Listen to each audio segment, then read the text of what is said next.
Reka dukomeze kwizera ko mukomeje kunogerwa ndetse no kugubwa neza aho muri hose, abari iburasirazuba, abari iburengera bwaryo, amajyaruguru ndetse n'amajyepfo, tutibagiwe n'abari mu mutima w'igihugu cyangwa se mu mujyi wa Kigali, tutibagiwe n'abari bwota amasimbi. Iyi ni Rwanda Live muri studio, kuri mikoro muri kumva ndi Musafiri Samuel. Uyu ni umwanya tubagezaho amakuru y'imikino, tugiye kuba tuyabaramburira muri rusange. Turaza kuba dureba hano mu Rwanda amakuru avugwa ni menshi ariko dore ay'ingenzi tuza kuba twibandaho mu kanya gato cyane. Turaza kuba tubabwira ku nteko rusange ya Ferwafa. Ku nteko rusange ya Ferwafa yateranye kuri iki cyumweru baganira ku ngingo zigiye zitandukanye. Mbere na mbere Ferwafa yaje kuba ibona undi muterankunga mushyashya, ese nuhe? Ibyo byose turaza kuba tubigarukaho muri iki kiganiro cyacu ku buryo burambuye, kandi turaza kuba tubagezaho n'imyanzuro cyangwa se n'ubundi birumvikana ku ngingo yerekeranye n'isubukurwa rya shampiyona. Ese Ferwafa yakivuzeho iki? Ibyo byose nibyo byarimo birigwaho ku munsi w'ejo, inama yabaye hafi amasaha ane bari kwiga ku ngingo zigiye zitandukanye. Turaza kuba tuva ngaho twerekeze mu ikipe ya AS Kigali. Ikipe ya AS Kigali rwose n'amarushanwa n'ubundi muri rusange ya CAF Confederation Cup. Tubibutsa ko iyi kipe ya AS Kigali iri mu gihugu cya Uganda rwose, yageze kuri Mugunga Entebbe ku itariki 3. Ibyo byose tuzaza kuba tubigarukaho ku buryo burambuye. Uyu munsi ifite imyitozo, ese ni sangahe, ese irayikorera hehe? Tubibutsa ko umukino uzaba ku munsi wo kwa gatatu bamanuka mu kibuga na KCCA. Umukino warangiye ari ibitego 2-0 ubanza wabereye i Kigali, ariko ntago wabaye, ahubwo ni forfait y'ibitego 2 ku mwuka. Turaza kuba tubaza amakuru wese ikipe ya Kigali imeze gute hara mu gihugu cya Uganda, ndetse n'ibindi byinshi cyane turaza kuba tubibagarukiraho nkaho muhibereye, ndetse na mode y'abakinnyi ndetse n'abatoza muri rusange ukuntu biteguye uriya mukino. Turaza kuba tubigarukaho mu kanya rwose ku buryo burambuye. Turaza kuba tuvanga twerekeza ku mutoza watozaga ikipe ya Gasogi United, ni Kasambungu Andre. Nyuma yo gusezerwa ku ikipe ya Gasogi United, yaje kuba yerekeza mu gihugu cya Kenya, aho n'ubundi mu kanya gato cyane yamaze kwerekanwa nk'umutoza mushya wa Bandari FC birumvikana yo mu gihugu cya Kenya. Ntabwo ari ubwa mbere agiye, kuko n'ubushize yatozaga ikipe ya FC Leopard. Umutoza Kasambungu Andre turaza kuba atugaruka turebe se ninde muri muravuga ko ashobora kumusimbura mu ikipe ya Gasogi United, ndetse tureba n'ibindi byinshi cyane birimo biragenda bivugwa. Amakuru yo ni menshi cyane. Turaza kuba twerekeza mu ikipe ya APR Football Club. Amakuru avugwa ni uko ubuyobozi bwa APR Football Club bwasabye Rusheshangoga Michel. Ese bwamusabye iki? Ibyo byose reka tuze byose tubibaramburira gatanu ku kandi live hano kuri Rwanda Live. Turaza kuba twerekeza no mu ikipe zanyu zigiye zitandukanye. Turaza kuba turebera hamwe mu ikipe ya Rayon Sport ibirimo biravugwa, ndetse turaza kuba twerekeza no mu karere ka Rubavu mu ikipe ya Etincelle. Ikipe ya Etincelle wari umuyobozi wayo yaje kuba yegura bitangaje cyane, avuga ko ikintu cyatumye yegura kuri uyu buyobozi bwa Etincelle ari impungenge afite zo kuba yakwandura icyorezo cya COVID-19, kuko ngabona mu ikipe ya Etincelle harimo akajagari. Ibyo byose n'ibindi tutababwiye byinshi cyane, reka tugaruke mu kanya tubibaramburira gatanu ku kandi hano kuri Rwanda Live. Tubaha ikaze, reka twongere tubaha ikaze ku buryo burambuye mu kiganiro cyacu cy'imikino hano kuri Rwanda Live. Muri studio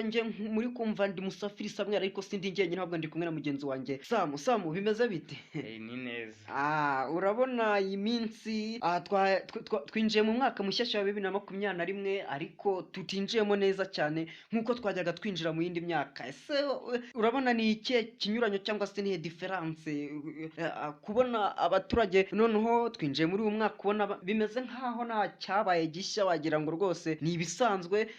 Ikintu rwose ubona ko kitafashwe neza kuba abaturage batarishimiye ko tangiye uyu mwaka. Ese urabibona ute kuntu abaturage bataje kuba biyakira cyangwa se batashimiye uyu mwaka nk'uko basanzwe bishimira indi myaka yagiye itamba? Musafiri urakoze kunyakira muri studio. Ikintu mbona cyo nuko corona yahinduye ibintu byose, yaba muri sector zose, yaba muri sector z'imibereho isanzwe mu buryo busanzwe bwose. Nicyo navuga cyo ni kimwe nuko kwishima kw'abantu, uko bajyaga bishima, uko bajyaga basagamba, ko abantu abantu hirya no hino bagendaga bahura bakaganira, ugasanga bishimiye umwaka mushya, ugasanga batumiranye. Ibyo ngibyo byabaye nk'ibihagarara bitewe n'iki cyorezo, kimwe yuko n'abantu abenshi usanga iki cyorezo cyaratumye bamwe baba bashomeri, abandi bakaba nta kantu bafite. Ibyo rero navuga yuko biri mu bintu byaranze nk'uriya mwaka tutifuza muri uyu mwaka, nubwo mbona bishobora kuba. Nubwo bishobora kuba gusa, birumvikana ni mugenzi wanjye Sam nakiraga hano kuri Rwanda Live. Birumvikana dukomeza mwese kubashimira, tubabwira ko mwakomeza kunyarukira kuri YouTube channel, mugasacingamo Rwanda Live, mugakora subscribe, mugakora share, ndetse mugatanga na comment na like mutayibagiwe kuri Rwanda Live.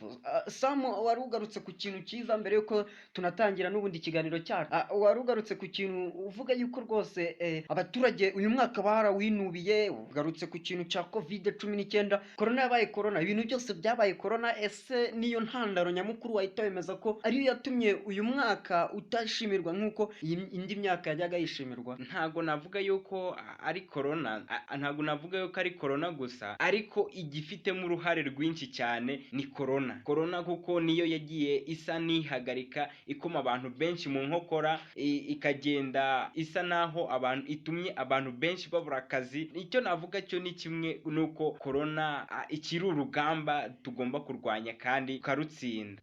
Iracyari urugamba, ndetse navuga ngo iracyari umusozi kandi uterera tugomba kuzamuka kugira ngo tugere ku ntsinzi, cyangwa se ku mpera yo kuhashya iki cyorezo cya COVID-19. dukomeza n'ubundi kubahiriza cyangwa se gukurikiza amabwiriza yose ateganwa na minisiteri ndetse n'izindi nzego, harimo gukaraba intoki n'amazi meza n'isabune. Iki kintu cyo gukaraba intoki n'amazi meza n'isabune, harimo abantu tutacyumvikanaho rumwe. Ese ubwe gukaraba amazi meza n'isabune hari ikintu bitwaye? Gukaraba amazi meza n'isabune biri mu bintu navuga yuko ni isuku n'ubundi muri rusange, yaba n'iyo icyorezo cyaba kitariho. Ubundi abanyarwanda kenshi nta muco tugira wo gukaraba. Ubu usanga nuje akubwira ati ukabona aje ku meza ati ngenda arisha ifoke ntago nkaraba. Ibyo rero ugasanga ni ya myumvire abantu bakifitemo, ugasanga ni kwa kundi abantu bagifite imyumvire ishaje. Ubundi mu busanzwe gukaraba amazi meza n'isabune ni ibintu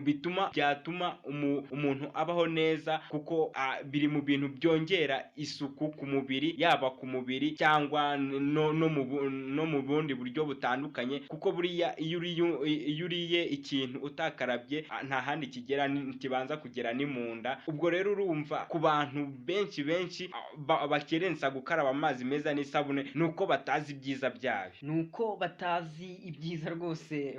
Icyo kintu n'ubundi cyo gukaraba n'amazi meza n'isabune, impamvu nari nkikubajije, hari ukuntu rwose witambukira nko mu nzira nk'uku nguku ukabona umuntu w'umupapa kandi wiyubashye, umuntu w'umupapa ubona ufite urugo rwose, yaba afite n'abana. Ese ukabona arimo aratambuka mu nzira, ni urugero aragiye ku muhanda muri rusange cyangwa se kuri butike, yatsa akarindazi cyangwa se muri iyi minsi ni igihe cy'ibigori, ukasanga yise yaka ikigori, ukabona rwose arimo yarufashemo handi hagati pasi, nabwo yanafashe harya ku ruhande, ukabona rwose ntago ari ikintu cyiza, ntago ari ikintu cyakagombye kuranga nk'umuntu mukuru, even yaba n'umwana. Tugomba gukaraba amazi meza n'isabune. Utavuze aho ngo ku cyokezo, uvuze no mu kabari abajya kwa mucoma barabizi nabo. Kiriya kintu rwose ni ikintu tugomba kwitaho mbere y'uko ugira ikintu ufata, mbere y'uko ugira akantu ufata kwa mucoma, yaba ikigori yaba akaburusheti, banza ugenda ukarabe amazi meza kandi n'isabune, kuko byongera kuba wakwirinda indwara zitandukanye, harimo inzoka.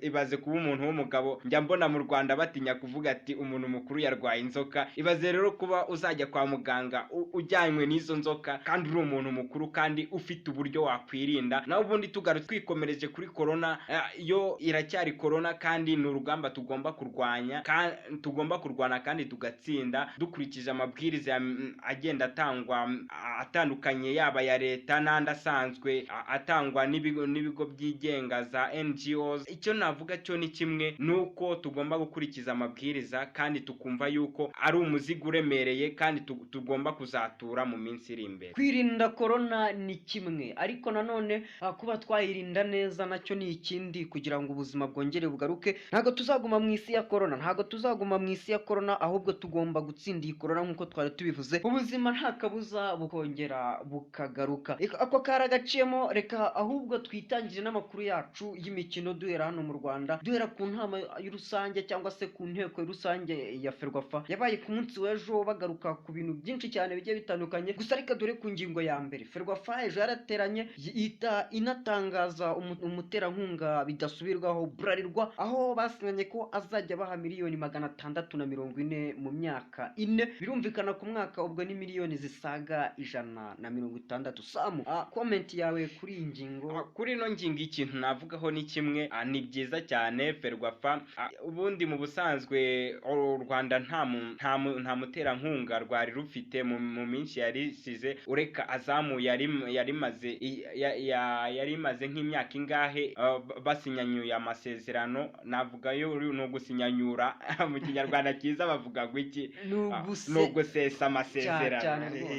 No gusesa amasezerano. Icyo navuga cyo ni byiza kuri shampiyona y'u Rwanda, kuko bigenda biteza imbere yaba shampiyona yaba amakipe ayirimo, kuko muri ano mafaranga mu bisanzwe agenda nayo afasha amakipe kuzamuka, kuko hari amwe avaho akaba yahabwa amakipe. Ibyo kintu ni cyiza rero kuri shampiyona. Kuba shampiyona y'u Rwanda yari idafite umuterankunga byari bimwe mu bintu bitera amakipe, ugasanga amakipe amwe agiye afite imbogamizi y'amatike y'ibiki, ariko iyo yabonye umuterankunga ayo mafaranga nayo aba ashobora gufasha ikipe mu buryo butandukanye, yaba mu kwishyura uduhimbaza musiki, yaba kwishyura ibintu bitandukanye, biri mu bintu bizamura amakipe kandi bikazamura n'urwego rwa shampiyona.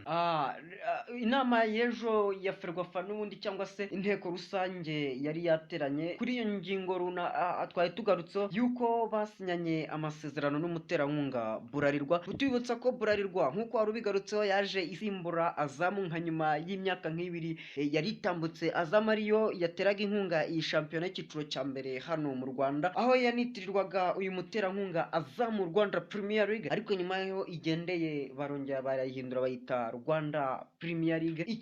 Ikipe cyangwa se uyu muterankunga cyangwa se sponsor Azamu, twibutsa ko yatangaga miliyoni 2 z'amadolari zihwanye na miliyari 2 z'amanyarwanda. Bitandukanye nuko umuterankunga Bralirwa we atanze miliyoni 640 mu myaka 4, mu gihe Azamu yari yatanze miliyoni 2 z'amadolari zikaba miliyari 2 z'amanyarwanda nayo mu myaka 5. Ese ikintu cy'amafaranga ntago bizahungabanya iyi shampiyona y'icyiciro cya mbere? Amafaranga kagabanutse cyane koko ugereranyije na Azamu. Ese ibi byo nta ngaruka bizagira kuri shampiyona?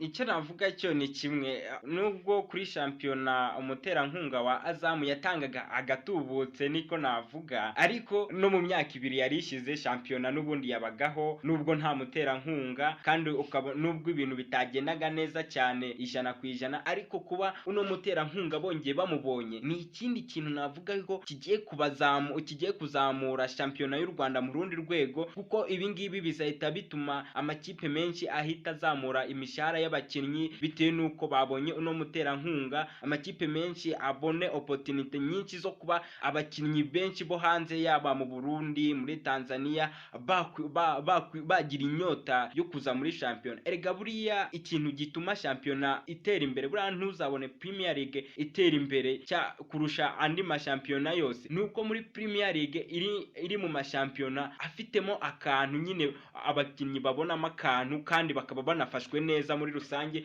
kuko umukinnyi icyo aba yifuza ku ikipe ni ukuba afashwe neza kandi bakamuha ibyo akeneye ku gihe. Rero niba uno muterankunga ajemo amakipe akazajya ahembera ku gihe, agahemba amafaranga afatika, biri mu bintu bizatuma abakinnyi benshi bo ku mugabane wa Afurika bagira inyota byo kuba baza mu Rwanda bitewe n'amafaranga cyangwa n'ubuzima bwiza babona muri shampiyona y'u Rwanda. Reka twizere ko uyu muterankunga mushyashya Bralirwa hari icyo azakora cyangwa se hari icyo azasapotinga kuri ano ma ekipe ya hano mu Rwanda. Ese njye ikintu ndimo ndibaza, Azamu yerekanaga match kubera yari ifite n'icyo navuga, yari ifite televiziyo ya Azamu, n'ubundi Azamu rabizi ni ikintu kinini, ni company nini cyane hariya muri Tanzania, yari ifite channel cyangwa umuyoboro ikishaho imikino ya shampiyona igiye itandukanye. Ese icyo navuga, Primus yo izabigenza gute cyangwa Bralirwa izabigenza gute kugira ngo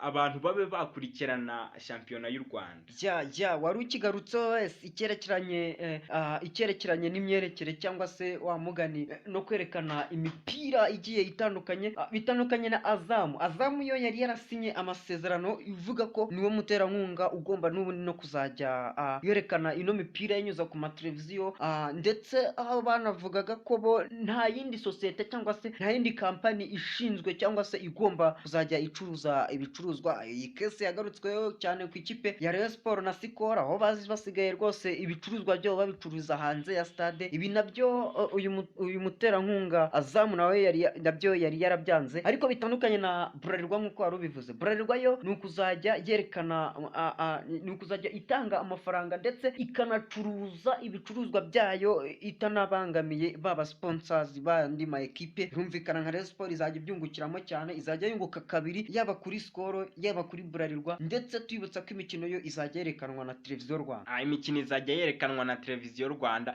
Icyo navuga cyo ni kimwe kuri icyo ikintu navuga ni byiza cyane, kuko ikintu wasangaga kibangamiye abantu benshi, yaba ikipe nimba ishaka kuba yafata match yayo wenda umuntu akaba yayohereza undi, cyangwa igafata ziriya navuga nka playback zaranze umukino, ibice binini byaranze umukino. Ibi ngibi byabangamiraga abantu benshi, yaba abaterankunga b'amakipe atandukanye, kuko ndabyibuka Skol iri mu bintu byayibangamiye cyane, kuba uriya muterankunga yari yarasinyanye amasezerano. Ariko buriya amasezerano ni ikintu kimwe, clause imwe ishobora kukugusha ahantu utamenya, kandi ikakugusha no mu gihombo gikomeye. Reka tukiri n'ubundi kuri iyi nama ya Ferwafa, n'ubundi si iyo ngingo yonyine yaganiriweho, n'ubundi twibutsa ko n'ubundi iyi nama yari yateraniyemo abayobozi ba Ferwafa, harimo Major General bamwita Sekamana Leandre, ndetse n'umunyamabanga mukuru wa Ferwafa Regis Uwayezu, birumvikana, ndetse n'umuvugizi Karangwa Jules, nibo bari batendinze muri iyi nama, ndetse tutibagiwe na Minisitiri wa Siporo Munyakazi Ohore Mimoza Munyagaju. Twibutsa ko iyi nama yabaye ku munsi w'ejo, n'ubundi twari tubigarutseho mu kanya. Ni inama n'ubundi yagarutse ku myanzuro y'isubukurwa rya shampiyona, aho rwose batarimye agatima abantu, habe no ikintu kizima rwose cyerekeranye. Ikigaragara nuko iyi shampiyona yacu rwose gutangira ni nko kukama ikimasa, ni nko kumva ngo ikimasa cyakamwe, rwose ni ibintu biri kure nk'ukwezi. Gutangira kwa shampiyona ko biri kure igihe corona ikigumya kwiyongera, kandi birumvikana nta kuntu baba bavuga yuko ku munsi habonetse abantu benshi, kandi ari icyorezo nta handi cyandurira ari mu bantu benshi, ngo nibarangiza bongere bafungure shampiyona, abakinnyi bazahura, abafana bagakena gufana, bagakena kuzahura binjira muri stade. Aho ngaho biha amahirwe menshi yuko corona yagumya izamura indi ntera mu Rwanda. Rero kuba bayifungura nabyo biri mu bintu navuga yuko bishobora kuzaba ari ibintu bibaye bitinze, nubwo mu minsi yashize numvaga bavuga ngo ku itariki enye, ariko ibyo ngibyo byaje gusubirwamo uno munsi, aho baje kuvuga yuko izindi ngamba nshyashya Ferwafa igomba kongera kuzitanga. Ariko ngewe ibyo ngibyo ni nkaho nabonye ari ibintu navuga yuko bitari clear nyine, bitewe nuko n'ubushize ingamba bari bazitanze. Wenda tuzareba ingamba bazongera gutanga nimba zitandukanye n'iz'ubushize, kuko ubushize shampiyona ijya gusubukurwa, murabizi Ferwafa bari bayisabye ingamba zitandukanye z'ukuntu covid izirindwa mu makipe atandukanye. Ariko ubu ngubu ngewe ntegereje ingamba zindi izongera gutanga. Ingamba n'ubundi Samu, kuzajya dutandukira realite n'ubundi, cyangwa se ibyo tubona natwe n'amaso yacu nk'abantu batekereza, dufite rwose imitekerereze mizima. Urasanga ngo uyu munsi ngo inama, ngo se iyo nama ugasanga imyanzuro yavuyemo n'ubundi icyari cyitezwe cyane si cyo kivuyemo, isubukurwa rya shampiyona. Nge rwose si ukuvuga wenda ngo ibiki n'ibiki ngo nge kunoma ibintu. Abantu mutekereza ko wenda ngo shampiyona ngiri hano hafi, musubiza mwerwe mwisaho. Samu, nimba ubibona neza, twe tuzi ko bari baravuze ngo shampiyona izatangira ku itariki 4 z'ukwezi kwa mbere. ugereranyije urabona shampiyona ubona itangira n'ubundi ku izo tariki enye, cyangwa se n'ubundi urabona ko hari kugira ngo bikize berekane ko n'ubundi bagomba kubarema agatima wa mugani. Birumvikana buriya muri tactique nyinshi z'abayobozi ntago baba bashaka yuko wumva urambiwe nyine, bagenda bagira uko babigenza, ariko njye ntago navuga yuko wenda ari uko bari babitangaje bibatunguye, ariko bigendeye n'ukuntu corona irimo iragenda zamuka ifata indi ntera igenda igera ku yindi ntera mu Rwanda. Biragaragara yuko shampiyona kugira ngo izafungurwe bisaba izindi mbaraga zitari iz'umuntu umwe, zitari za minisiteri imwe, zitari iz'umuturage umwe, zitari iry'agatsinda kamwe k'abaturage, ahubwo z'abanyarwanda bose, kugira ngo bongere bafate iyindi myanzuro, kandi n'imyanzuro iriho n'inama ziriho za corona uko wayirinda bagende bazishyira muri rusange, bagende bakurikiriza ya siroga ivuga ngo ntaba ari njye cyangwa bari wowe wanduza COVID-19. ibyo ngibyo nibijya mu ngiro ndakeka shampiyona yahite ifungurwa. Kugira ngo shampiyona n'ubundi y'ikiciro cya mbere yongere isubukurwe, nuko hagomba gukurikizwa ibi bikurikira. Hagomba n'ubundi cyangwa se iyi ni imyanzuro rwose yavuye mu nama, ntago ari ibintu turimo turivugira ngaha twebwe, ahubwo ni imyanzuro yavuyemo. Bavuze ko kugira ngo yongere itangire hagomba kubanza gukurikizwa cyangwa se hakomeza rwose gukurikizwa kwirinda iki cyorezo cya COVID-19, ndetse rwose minisiteri y'abana Ferwafa bavuga ko ngo bagiye kubanza bagashyiraho ingamba zerekana neza ukuntu shampiyona rwose niyongera gutangira tuzongera kuzamo ibintu by'ibibazo bigiye bitandukanye. Birumvikana ibyo byose nibyo twiteze, gusa nyine ikigaragara cyo shampiyona gutangira ntago biri hano hafi. Ariko se buriya ubona n'ubundi nitangira, urabize amakipe abantu baba hamwe bafite kampu babamo, umutoza wenda we ntago aba yibamo ariko aba hanze yayo. Rimwe na rimwe ugasanga hari igihe abakinnyi bavuye hanze bakirirwa bigiye abatembera igihe badafite shifoma, ugasanga barimo baritembera mu muhanda. Ariko se ibyo ngibyo ubona wabiha amahirwe angana gute? Ese nabo bazabafungirana babagire nka interina, umutoza bazajye abari aho ngaho, abakinnyi bari aho ngaho, nta n'umwe usohoka, basohoka bagiye ku kibuga, perezida ataza kubasura? Ese ubona izira ingamba bazatanga zifite iyihe garanti ku buryo umuntu yavuga ati ino ngamba nibayitanga abantu bashobora kuyikurikiza, amakipe ashobora kuzayikurikiza kandi ntagire n'imwe yandura? Ku kijyanye n'ingamba hari akantu kari karimo kanuganurwa kavuga yuko buri ekipe yose cyangwa se buri ekipe ituye mu karere runaka hagiye kubaho gukorana n'ubundi n'ubuyobozi bw'akarere kugira ngo batange pasi nibura umuganga cyangwa se umuntu ushinzwe cyangwa se n'ubundi uziranye cyangwa se n'ubundi uzi ibi bintu bya COVID-19, n'ubundi navuga ko ari nk'umuganga ajya kurikirana ekipe buri munsi mu buzima bwa everyday uburyo kibayeho, aripotinga amakuru ku karere. Ngira ngo ibi nibyo ngo bizagenderwaho cyangwa se icyo nicyo cyemezo mu ngamba nshyashya zizagenwa n'ubundi na Ferwafa ku ma ekipe hakomeza kwirindwa iki cyorezo. Icyo cyo ni cyiza ku ma ekipe atandukanye kuba yagira umuganga, nubwo n'ubundi yari asanzwe amufite, ariko kuba bazongera kugira undi specialiste muri corona, umuganga wabihuguriwe unabizi neza kuri corona, bizaba ikintu cy'influencinga kuba nta bantu benshi bakwandura. Icyo cyo ndacyemera, ariko nyine nubwo icyo ngicyo cyazamo, ariko ntawe uzafata umukinnyi ugiye kujya hanze cyangwa ufite ikibazo muri famiye ngo abe atasohoka. Ni ibintu byaba bigoranye gufata umuntu w'umupapa ufite urugo ukamufungirana ahantu ngo ntagere mu rugo rwe. Ni ikintu kigoranye. Urabizi hari abakinnyi benshi tutanabikiye ku ruhande bafite ingo zitandukanye, bafite abagore, bafite abana. Ese uzamubwira ati we ugiye kuba hano amezi 3 cyangwa 6 shampiyona yose irangire utarajya gusura umuryango wawe? Ese ibyo ngibyo bizakunda byo cyangwa bazabifatira izindi ngamba? Bishoboke ko rwose hagomba gufatwa ingamba zikakaye zerekeranye n'ubundi no guhashya bikomeye iki cyorezo cya COVID-19. Tuva ku inteko rusange n'ubundi ya Ferwafa, abantu bakomeza n'ubundi kudukurikira kuri Rwanda Live.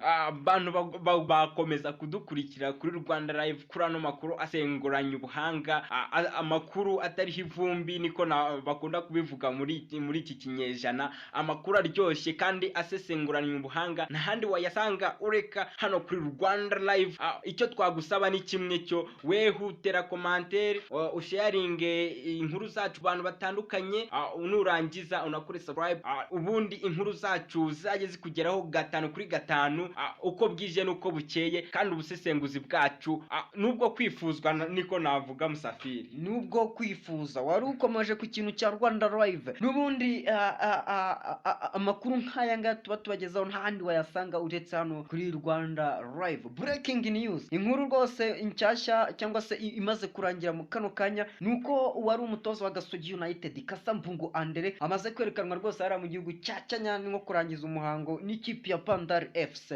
N'ikipe ya Bandari FC. Ese icyo navuga cyo ni kimwe, Kasambungu Andre naherutse ari umutoza wa Gasogi United. Ese byagenze gute? Ese basinyanye amasezerano? Ese byagenze gute kugira ngo ave muri shampiyona y'u Rwanda abe yakwiyerekereza hariya muri iriya kipe iri hariya hanze?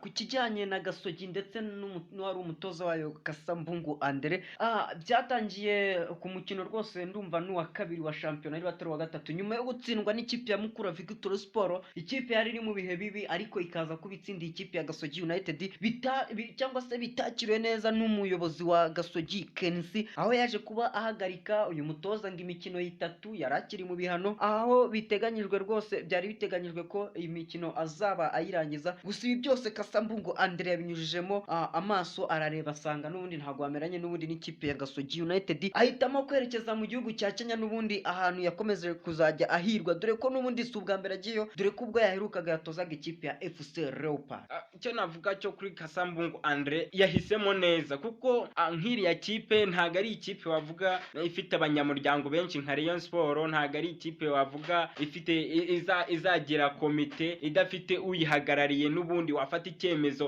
ako kanya ugahita ugenda. Ku ikipe nk'iriya ikipe iri prive nk'iriya ya Gasogi, ikipe ifite uyihagarariye umwe, navuga nka nyirayo.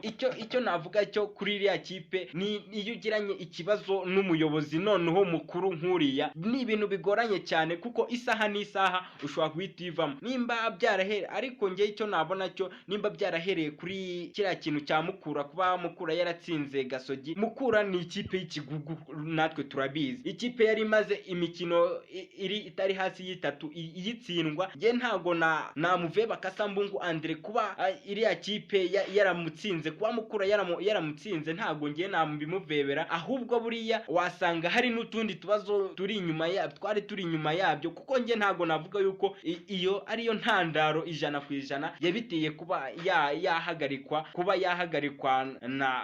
yahagarikwa ntagumye gutoza, ahubwo harimo n'utundi tubazo. Amakuru arimo n'ubundi agenda anugwanugwa muri rusange, nuko umuntu ushobora kuza gusimbura cyangwa se umutoza ushobora gusimbura Kasambungu Andre muri Gasogi United, dore ko kuba yatandukana na Gasogi United Kasambungu Andre ibyo byamaze kuba biba amateka, byarangiye ntagakira umutoza wa Gasogi, dore ko n'ubundi yamaze kuba rwose yerekanwa hariya mu gihugu cya Kenya na ekipe ya Bandari FC. Icyo twari tugarutseho, umuntu rwose ushobora cyangwa se amakuru arimo aravugwa menshi cyane, umuntu ufite amahirwe yo kuba yakwinjira mu ikipe ya Gasogi United ni Jimmy Mulisa, wahoze atoza ikipe ya APR Football Club mu myaka nk'ibiri ishize. Tutarava kuri iki ngiki, icyo namubwira cyo, nagenda hirwe hariya agiye, n'ubundi ntago ari ubwa mbere agiye muri ya shampiyona ya Kenya, nagende agerageze amahirwe. Naho ubundi kuri Jimmy Mulisa, icyo wamuvugaho ni nk'iki kuba agiye kuza muri Gasogi?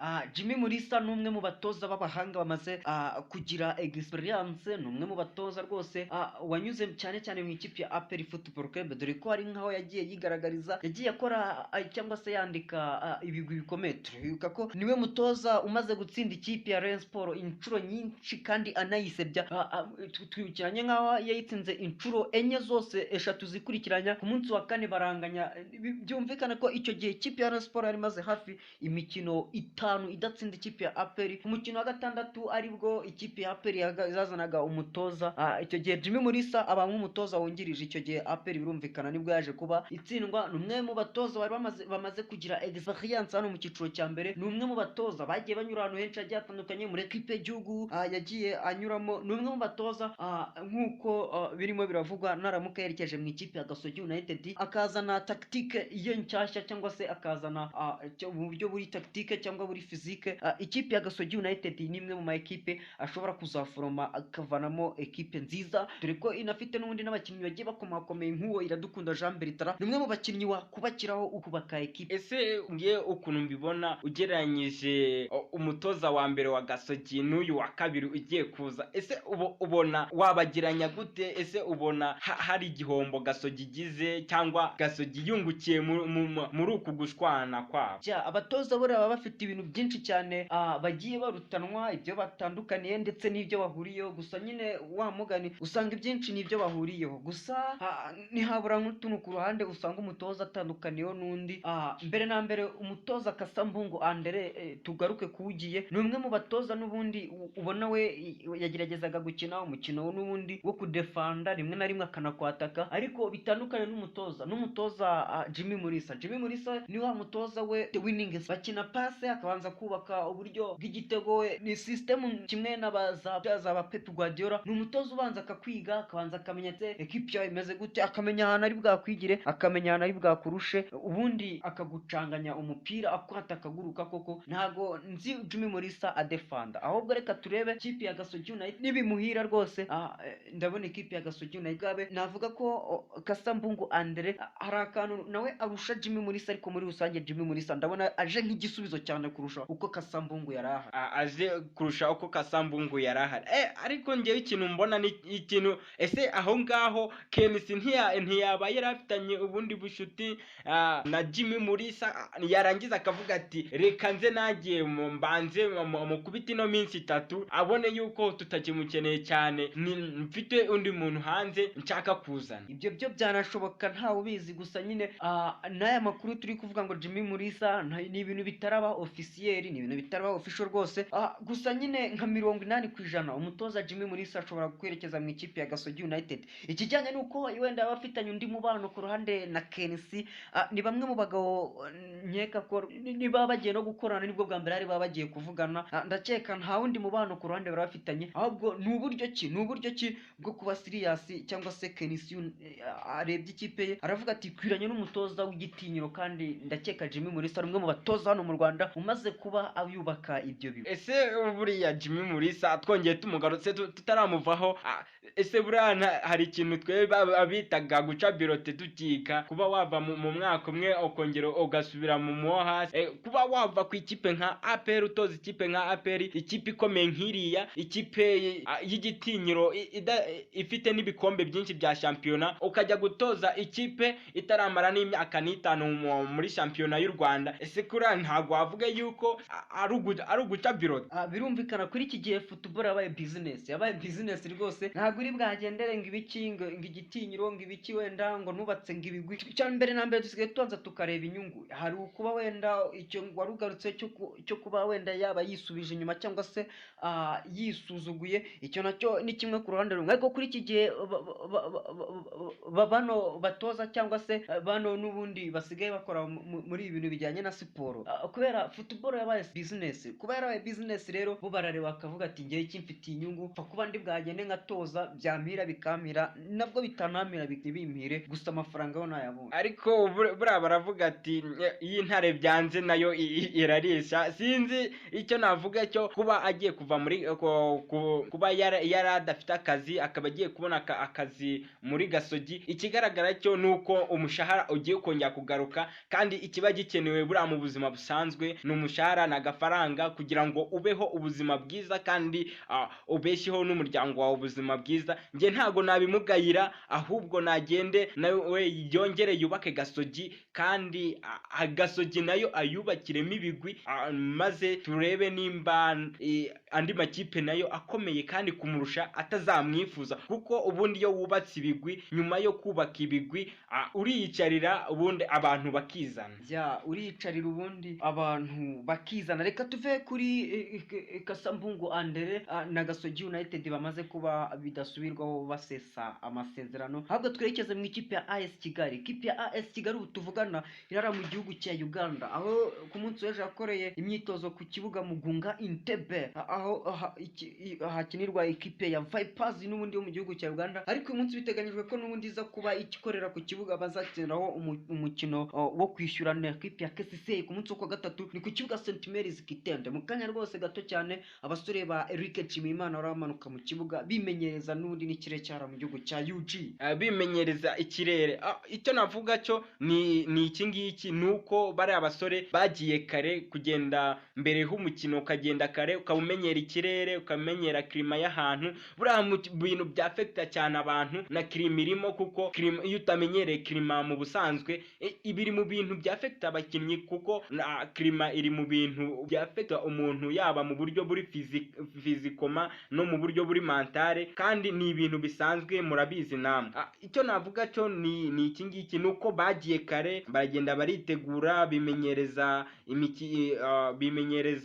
ikibuga muri rusange. N'ubu ngubu ubwo ejo bakiniye ku kibuga cyitwa hariya muri Entebbe, ku kibuga cyitwa Mugunga, ni ibintu navuga byiza cyane kuri bo, kandi impamba y'ibitego bibiri ni byinshi, ibitego bibiri nta na kimwe bakwinjiriza hanze. Buriya ni ibintu navuga yuko ari ibintu byiza ku ikipe ya AS do Kigali. Mbere na mbere ikipe ya AS Kigali ikintu cya mbere igomba kuza gukemura kugira ngo ibe yakomeza ni ukwihagararaho, mu gihugu cya Uganda ntisabe rwose. Birumvikana kwihagararaho si ukugenda ngo bahagarare gusa, ahubwo uburyo ki baza kuba bamenya cyangwa se bakiga ikipe ya KCCA, bakamenya ukuntu ikina, bakamenya ati turadefanda, byaba byiza bakanagendera ku makontra attack, cyangwa byanaba ngombwa bagakina nk'aho aribo batsinzwe, bakayotsa igitutu bayataka ku rwego rwo hejuru, wenda bagatsindwa ariko nabo bagatsinda, bakinjizanya. Byaba byiza cyane kuruta uko babatsinda bo batanatsinda.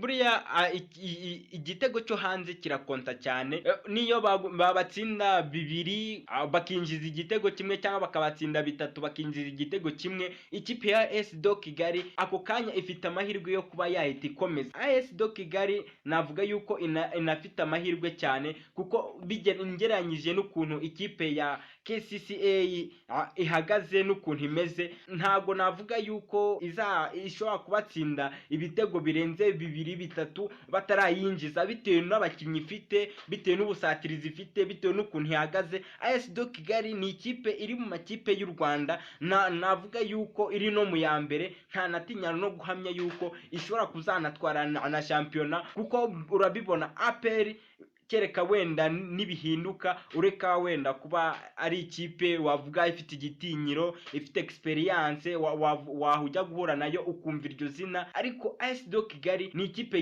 ni nk'intare yiryamiye yiturije, ni nk'intare iri aho ngaho ariko iryamiye ijanja, cyangwa se yari iraririye ku rwego rwo hejuru. Ekipe ya AS Kigali n'ubundi twatubigarutse ko ku munsi wo kwa gatatu nibwo izabimanuka mu kibuga na KCCA cyangwa se Kampala Capital City Authority. Nimwe mu makipe nayo yari ikomeye, ariko muri no myaka cyangwa se muri aya mezi nimwe mu makipe yafectinzwe cyane n'iki cyorezo cya COVID-19. Nk'ubu ngubu rwose izi Kigali abakinnyi hafi ya bose bari banduye iki cyorezo n'abatoza, gusa ubu ngubu n'ubundi abakinnyi benshi baracyari mu kato. Twibutsa ko hari n'abakinnyi bakiri hano mu Rwanda rwose basigaye mu Rwanda kubera bakiri mu kato n'ubundi ka COVID-19. Ekipe ya AS Kigali rero niyo turufu mbona iza kurishisha kuri uyu mukino, cyangwa se aya mahirwe babonye niyo baza kuba bayabyaza umusaruro, kuko ekipe ya KCCA yego ifite abakinnyi barwaye ibintu nk'ibyo gusa ndabona ari